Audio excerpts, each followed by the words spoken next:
to fill up. Oh, yeah. In anticipation for our main game, the Val City Magic will be defending their home floor against the Sarangani Gripper. You take a look at the quarter scoring in this game as Rene Pacquiao increases the Gensan lead to 8. That third quarter belonged to the Warriors. Yeah. At pag tinignan mo yung scoring, parang race to 21 points. The teams who had the 21 points actually get the momentum. Parang laro lang ng 21 or parang pick-up game lang eh. Oo, totoo. JJ Caspe trying to will his way to 2 points there. Raymar Kakuno couldn't get it back. And Joel Liu, tiningnan pa si Ryusei Koga. Sinigurado lang niya kung baka mamaya matapikan pa siya. This is now back to a 10-point lead. The biggest lead of the game for Gensan was 12. Belenson nahihirapan dito against Marvin Jonicio. Oh, barely getting it across. Yeah, barely. The pressure has intensified defensively for the Warriors. Koga swings to Belenson. JP with an awkward-looking attempt there. Couldn't knock it down. 3-on-2. Advantage Gensan. Heruta gets the bounce pass. Jonicio has to pull it back out. He didn't like what he saw, so he had to pull it back. Oh, mabilis naka-recover dun ng Imus Brotherhood. Right.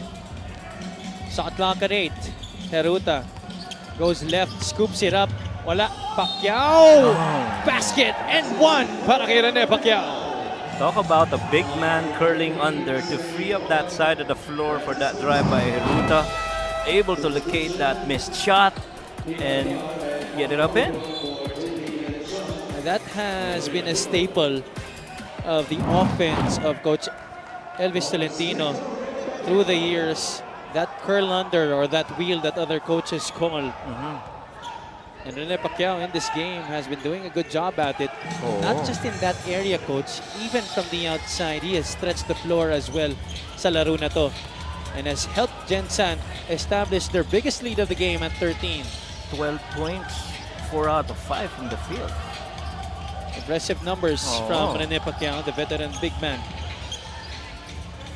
Caspe waits for the screen from Basibas. These two have certainly been playing well together in this game, but that time JJ Caspe says, I'm going to take it for myself. I'm going to take 2 shots at the free throw line. And so far, the way that I observed how Imus has been going to JJ Caspe, they've been liking that matchup with Joel Liu and Marvin Jonicio. They feel they could exploit it, but so far, all the help side defense has made it difficult for JJ Caspe to freely score. Gensan has been playing as a team on the defensive end, just like they have been in their wins. Let's go courtside to Miss Lyra Punsalan. It looks like JJ Caspe of Imus Brotherhood is indeed in his game today dahil nakapag-recharge na daw siya during the full week break para umuwi sa Puerto Galera. Sabi niya kahit anong mangyari, di daw siya bibitaw sa laro ngayon bilang point guard at malaki raw ang tiwala niya sa teammates niya, which really gives life to the team's namesake of a solid Brotherhood foundation. Mas nag-improve daw ang team's IQ and communication nila over the past few days at mas naging supportive din daw ang environment sa team nila. Back to you guys. Maraming salamat, Lyra. At siguro, isa pang dahilan kung bakit maganda rin ang laro ni JJ ngayon. Coach, parang bago yung sapatos eh. Aba, siya nga ano? Yan ba yung bagong Kobe? Yes, sir. Sana all. The Kobe 8 Venice Beach. Actually, I don't know the names that they call it. I understand it's Kobe's. The only reason I know that is because of Riley. Well, Mark Doligon Nice, had it again. is trying to shift the narrative back to the Imus Brotherhood at this point. Ayaw nilang mabaon against this Gensan team, which has been looking very nicely here in the fourth quarter. That's a nice blow by coming from the veteran, Mark Doligon. Yeah. And one of the, you talked about yung narrative nitong Imus team from previous year to this year. What really has improved on them is, defense. Previously, they were allowing 102 points for their opponents, but right now, it's down to 80. That's a 20-point improvement defensively, and you like that if you're Coach Britt. And you can attest that to this guy. He has been one of the leaders of Imus this season, and in that game against Batani, he had 14 points. Aside from that defense, his offense has really been flowing this year para dito sa Imus Brotherhood. Ito si Mark Doligon. He's a very vocal leader that also leads by example. I mean, he's just not just giving instructions, he's doing these things. Liu kicks it out. Jonicio has all the time in the world. Could not connect from the outside. What a heads-up play there by Kyle Tolentino. Yeah, quick thinking there by Kyle. He knew he was running out of space. Akala ni Jedong nawala na ng espasyo doon si Tolentino. Oo. Kaya lang wala ng challenge. Ito si Coach Britre Roma. He had used that in the first quarter. It was unsuccessful. Liu once again has a bigger man on him, but Jedong goes back. Yeah, you should like this. Liu goes to the right side, sees Joniso, this time with a fake. That one's short, pero mapuputokan yata ng 24-second shot clock violation itong Gensan Warriors. Yeah, it took a while for that offense to develop. They had to wait for that switch. But sumobra siguro ng mga couple of dribbles si Joel Liu before he went to that attack. Eh, full-make pa si Marwin, kaya naputokan. The lead is 8 for the Gensan Warriors. Yan ang hinahabol dito ng Imus Brotherhood. This time it's Doligon with a quick attack to the basket, and he draws the foul there against Rene Pacquiao. To me, that's your best mid-post player if you're Imus. Mark Doligon, I don't think there's anyone on the side of Gensan can stop him from that side of the floor. He faces up. He can shoot it from there. Tries to back down. Ang lakas pa rin ng katawan. And maganda yung footwork. Former Bacoor City striker. 12 points, 3 rebounds, couple of assists in this game. And he remains perfect from the free throw line. I'd like to give a shout out as well to our colleague Mika Besames, who is watching. She actually was the one who gave me the attention to the shoes of JJ Caspe. Oh.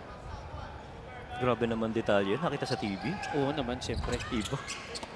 Tsaka si Mika very updated yan sa mga sa mga hype na sapatos. Talaga? Ako natututunan ko lang kay Riley. Tolentino on the left side. Switch. Ariar is on him. Gotta attack that. Tolentino still has it. Ariar did his very best to try and keep in step. Right. But Tolentino was just too forceful on that drive. And I felt Tolentino really would, you know, take advantage of that situation. Ang nangyari lang, medyo loud yung pagkakaano niya. Dribble niya going to the right side of the floor. If he had attacked at a sharper angle, he would have been ahead downhill. This free throw brought to you by Extreme Appliances, ang subok at kompletong appliance brand ng Pilipinas. Tolentino has yet to score here in the fourth quarter. Right. He has 13 currently. Yeah, he had what, 5 I think in the third, right? Yeah.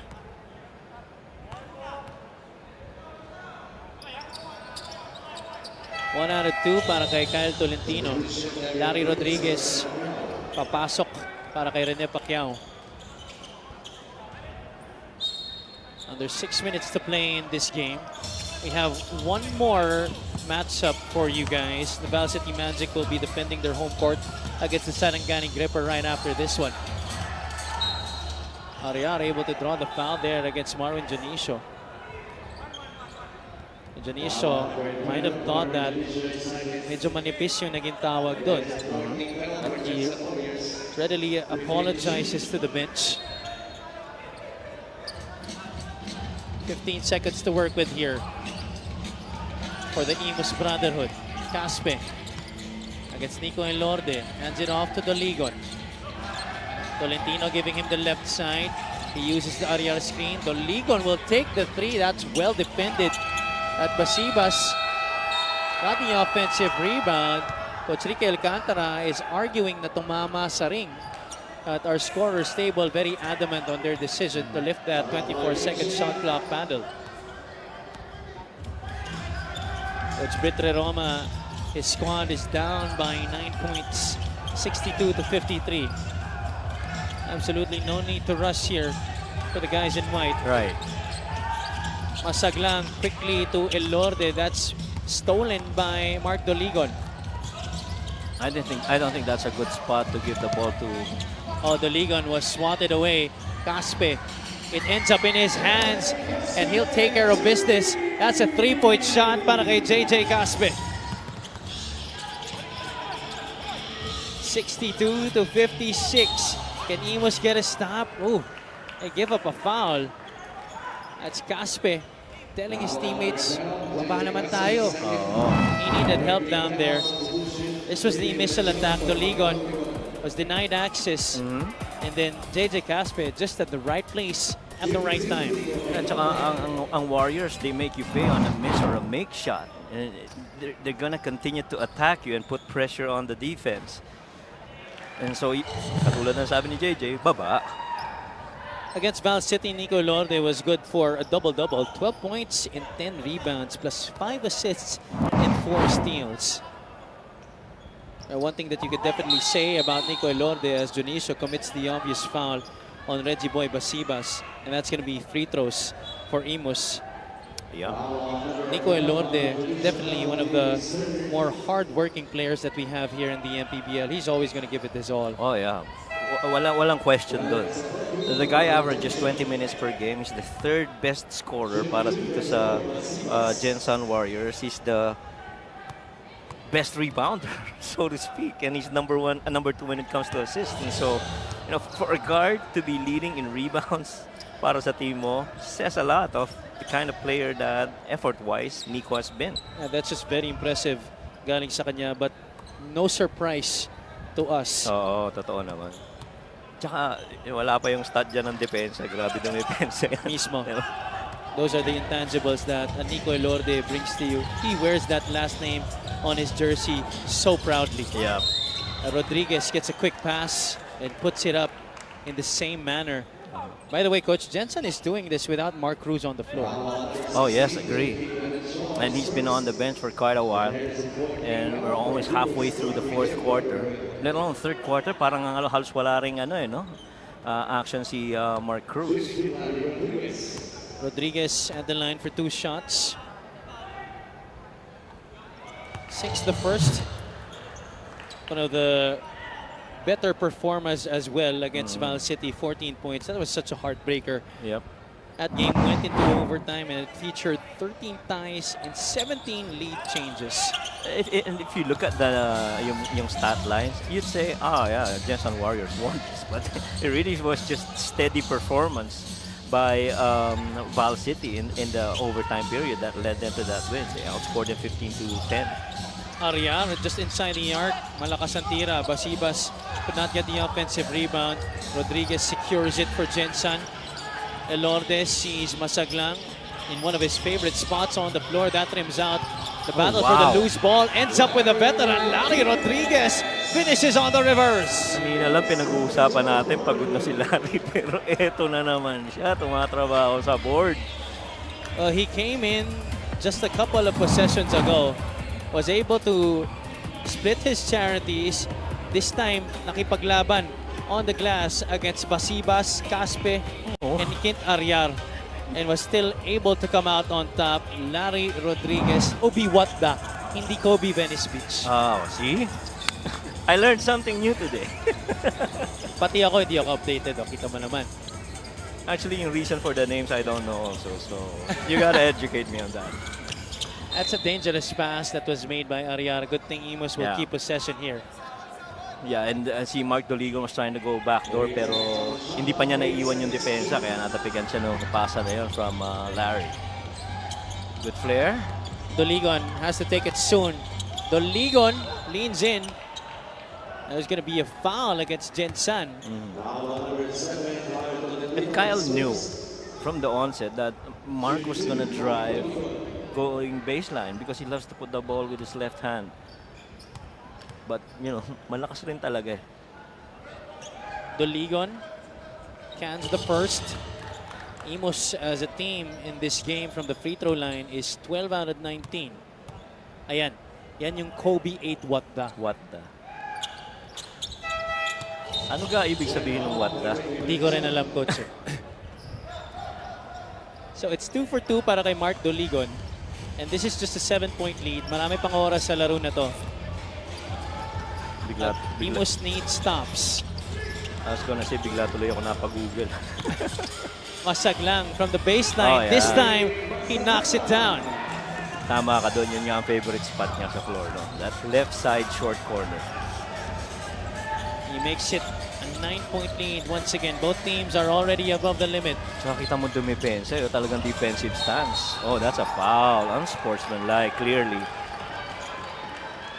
Is that in the criteria for a clear path foul?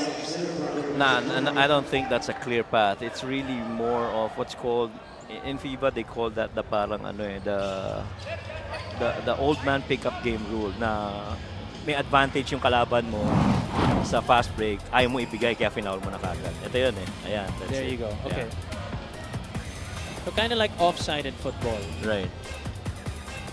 I'm not sure kung if you consider Bang Angeles being there already. Ball on JJ Caspe.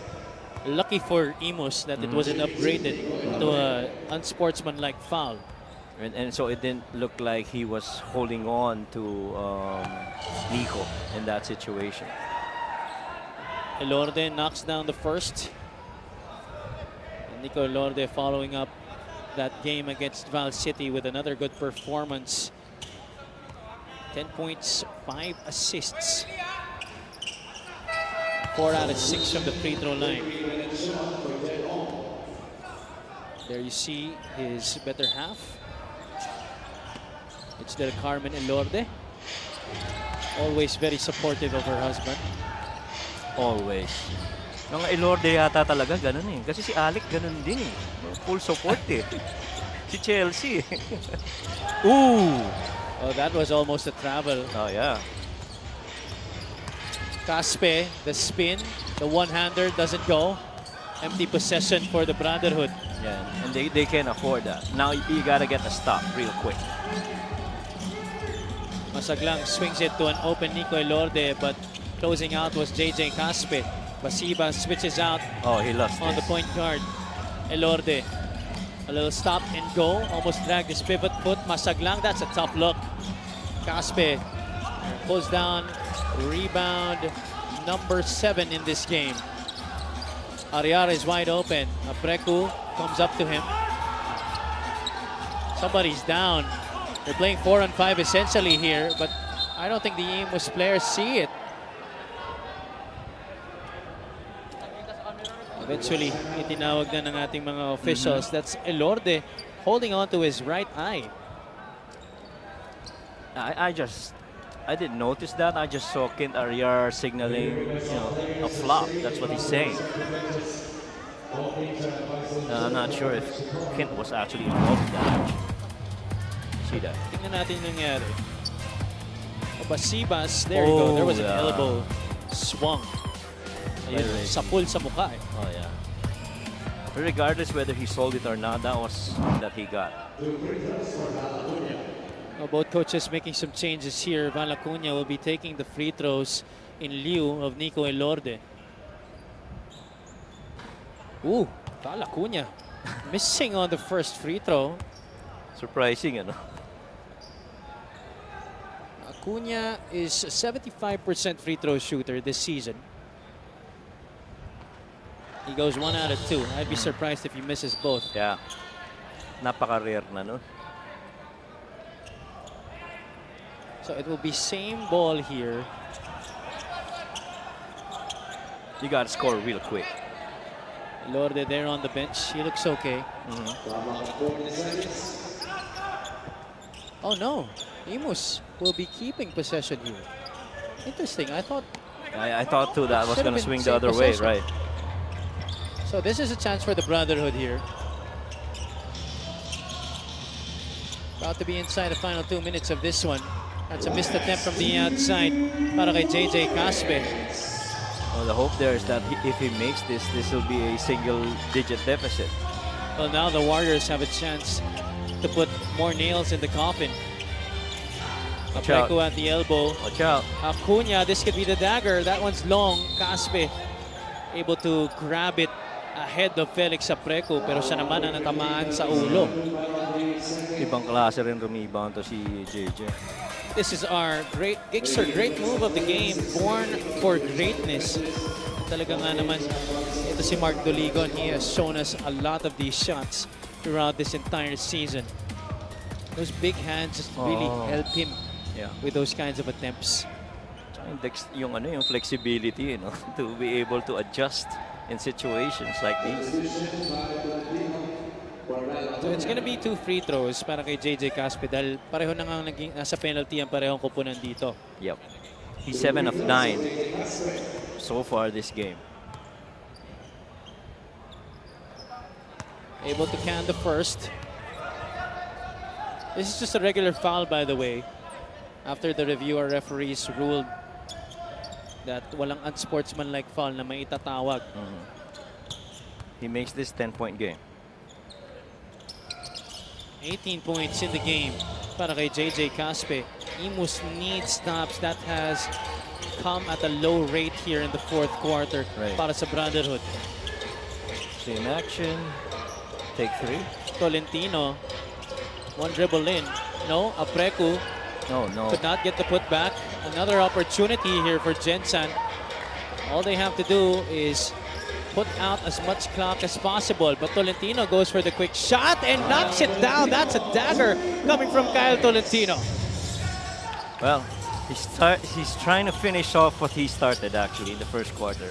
It was his scoring in that first run that helped out establish momentum on the side of the Warriors. 18 points in the game para kay Kyle Tolentino. And he is featured here in our Play of the Game that's brought to you by 1xBet, the title sponsor of the MPBL. 1xBet, your choice, your victory. Feel more game with 1xBet. Well, actually, JJ Caspe went under because he was playing the percentage. You understand that, hindi na nakashoot for quite a while from 3 itong si Kyle. But Kyle sank it.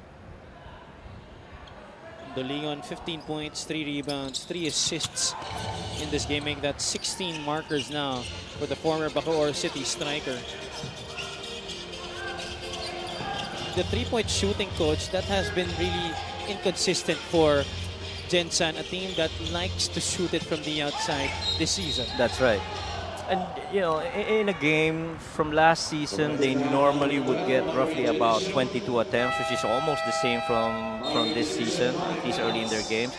The makes are almost the same as well. It's roughly about 6 to 7. And so, you'd like to think nawala ba dahil sa mga nawala mga ibang players? Mukhang hindi, because a lot of it has come from Mark Cruz for the most part. Well, one thing for sure, Coach Boying Diloy and Coach Rizal Castro would want to see from his other players, particularly Marvin Janicio and Kyle Tolentino, is more production from beyond the arc. Correct. Or more production in general. Mark Doligon has been showing that for Imus this season. But this is now a lost cause for the Brotherhood. Down by 10 points, 20 seconds to go. Yeah. It was just a good job to finish the game here by the Gensan Warriors. Masaglang turns it over. 7 seconds left, and that's going to do it. Imus will fall down to another defeat here. Their second straight loss after that 3-game winning streak, while Gensan snaps their 4-game losing run. Yeah. That run could have been 4-0 right now. 74 to 64, a bounce-back victory for the Gensan Warriors, who climb up to 3-4. Kyle Tolentino is at courtside with Miss Lyra Ponsalon.